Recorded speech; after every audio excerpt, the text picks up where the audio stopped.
Hello, it's Jimmy, and this is one of the most open and revealing memoirs or autobiographies I've ever read.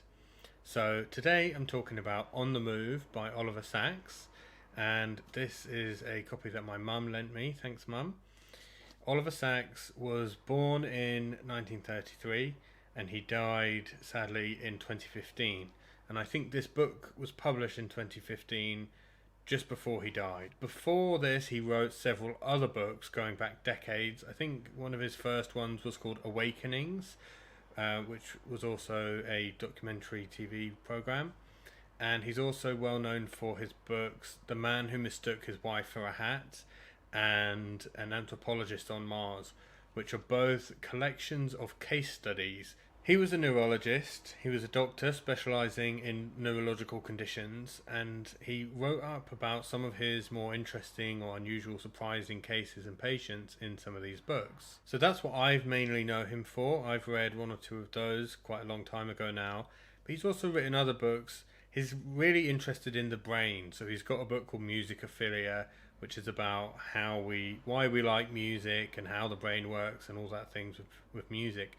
So from looking at his books, you can tell, although he is a professional, very experienced neurologist, he's got quite broad interests, and that comes across really well as well in On the Move. He has such a varied life with so many different things going on, so many different facets in different places and different interests, and it really comes across quite chaotic, but somehow he made the most of the chaos, and he pulled brilliant things out of the chaos, and he managed to order the chaos and write beautifully and do brilliant work that saved lives and improved lives in his work as a neurologist. Oliver Sacks was gay, and he was born in 1933 in England, although he spent most of his life living in America, where he moved as an adult. And sex between men was only decriminalised in the UK, in England that is, when he was in his 30s, and it was only decriminalised fully throughout the UK when he was nearly 50. So he grew up knowing he was gay from quite a young age, I think, and knowing that it was illegal, and he talks a bit about that experience, and he talks about, for example, coming out to his mum, and she did not react well. But he talks about how that was in the context of it being illegal and potentially her fear for what might happen to him, and with chemical castration and the things like that were common at the time, and even imprisonment. So he talks about life as a gay man who was born in the early 30s. He talks about taking lots of drugs. He talks about his sex life very openly when he was having a lot of it and even when he wasn't having any of it. And he talks about riding his motorbike, and he really brings across this kind of almost like a action film hero type image. He was a weightlifter at some point and broke some local weightlifting records, so it really goes against kind of the stereotype of him as a scientist and a doctor and a writer, which he was also very accomplished at. In many ways, this book is such a different experience to his other books. His other books are fascinating, but this is kind of exhilarating. You never know where his life is going to take him next. Something that is in common between this book and his other books is the empathy he shows for everybody he talks about. And in this case, he's mainly talking about himself, so the empathy he shows himself. And it's so non-judgmental.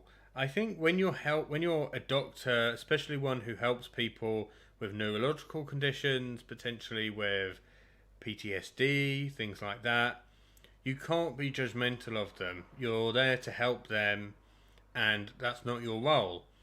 And I think especially when you're writing up your case studies, you need to be, it's not about being objective, it's about being really subjective, but from the perspective of the patient and their life and their story and everything that's happened to them, and presenting that without judgment so that someone can come along and get all of the details without worrying that they've missed something because you were embarrassed or you thought it reflected poorly on them, because that's not what it's about in that context. It's about helping people, and the more information you have, the better, at least with a good doctor who's got the right intentions. I think Oliver Sacks takes that approach when he wrote this memoir. It's almost like a case study of his life, where he includes a lot of things that you might think would be embarrassing and another writer might leave out, or that don't necessarily reflect that well on him.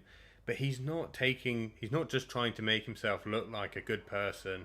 He's giving a holistic representation of his life and some of the interesting things that have happened along the way. It feels almost voyeuristic reading this book at times because he's so open and he reveals so much of his life that you wouldn't necessarily expect to find in a memoir.